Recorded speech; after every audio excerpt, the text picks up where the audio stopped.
përsëri nuk dua të bie në rolin e atij që jep leksionet pa kërkuara për opozitën, se nuk e marr dot atë përgjegjësi, por padyshim që ka vend për opozitarizëm. Padyshim që ne nuk kemi bërë dot të lumtur dhe të gëzuar. Nuk na gënjen mendja ta shesim këtë narrativ. Padyshim që mund të ketë edhe njerëz të haruar, apo qoftë edhe kategori shoqërore për cilat duhet të tregoni më shumë kujdes, duhet të tregojmë më shumë kujdes edhe do të na shërbej kjo fushat edhe për të kuptuar dhe për të shkuar dhe për të prekur ato plagë të shoqërisë të cilat kanë nevojë për kurim në vitet që vijnë të qeverisjes. Ka një dallim, këtu gjithmonë thuhet ka dallim ndërmjet nesh dhe jush, po natyrisht që ka shumë dallime, po një nga dallimet është që ne jemi të përulur ndaj plagëve sociale, problematikave dhe kërkesave të njerëzve. Nuk na gënjen mendja, nuk jemi arrogant, nuk themi se jemi perfekt. Ama natyrisht duhet i themi dhe do t'i themi, do t'i dëgjoni gjatë gjithë fushatës ato që janë bërë. Nuk mund t'a fshejim, e tha dhe Ministri Balla, 550.000 shqiptar përfitojnë një gjë jo të vogël, një gjë të madhe, dhe janë bashkëdhetarët tanë në Itali nga marrëveshja e pensioneve.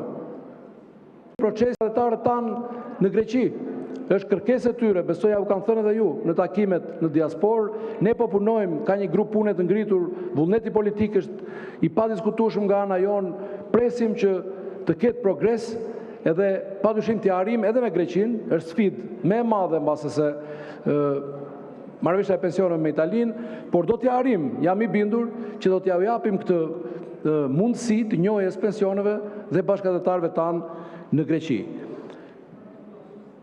Siç e thash, duhet të flasim dhe do flasim gjithnjë më shumë për segmentin e fundit të rrugëtimit tonë drejt Bashkimit Evropian, që është ky mandat.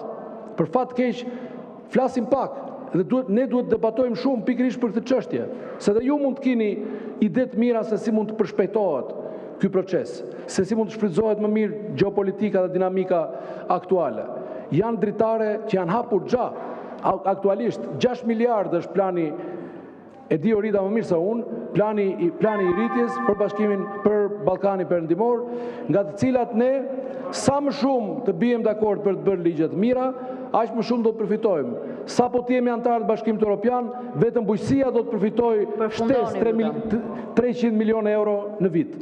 Pra, kemi përpara një epokë të mirë për Shqipërinë, një gjë kam vënë flamur, te ajo Shqipëria madhështore, nuk e përktheni tamam sloganin nga Shtetet Bashkuara të Amerikës, nuk thoni ta bëjmë përsëri madhështore, sepse e dini që po thatë përsëri, bëni autogol.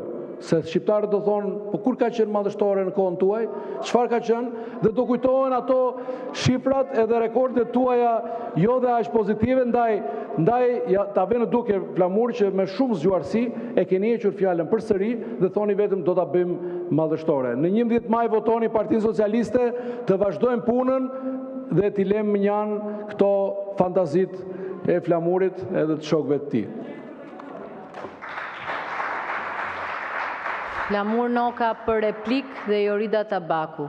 Për reklamën që i bën sloganit ton Shqipëria madhështore, e di që ke siklet, po të ngjit në shpirt dhe të del instinktivisht.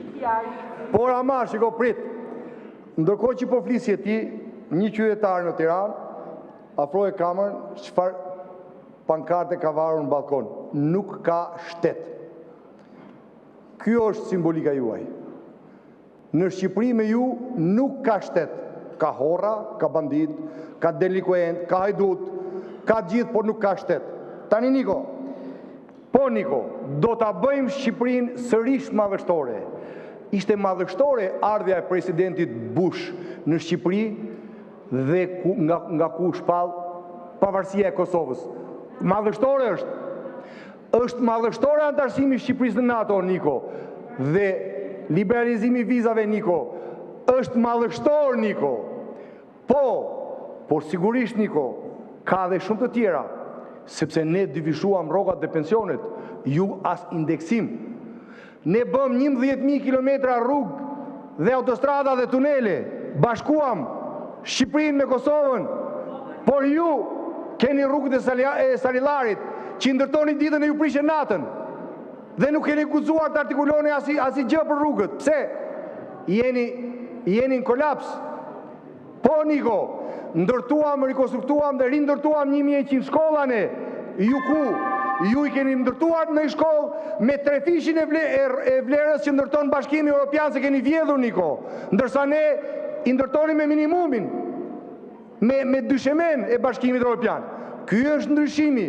Prandaj Shqipëria do bëhet madhështore, sepse nuk ju keni lënë pensionistët duke vdekur. Se falë Zotit që kanë njerëz jashtë shtetit që i mban me bukë, se për ju pensionistët vdesin. Ne do t'ju kthejmë madhështinë e jetës tyre pensionistëve, sepse nuk do ketë pension në 200 euro, Niko. Kjo është Shqipëria madhështore. Ju keni po Shqipërinë e kanabisit, të kokainës. Kjo është Shqipëria juaj, të incineratorëve, të vjedhjes pronës portit Durrësit. Kjo është Shqipëria juaj. Shqipëria jonë është madhështore se është Shqipëria e qytetarëve të këtij vendi. Ky është ndryshimi i madh, Niko. Të falenderoj që më dhe shansin t'i sqaroj shqiptarët edhe për këto pika që nuk më dha koha në momentin e parë. Kjo është ndryshimi i madh. Përfundoni, ku mbaroj. Ky është ndryshim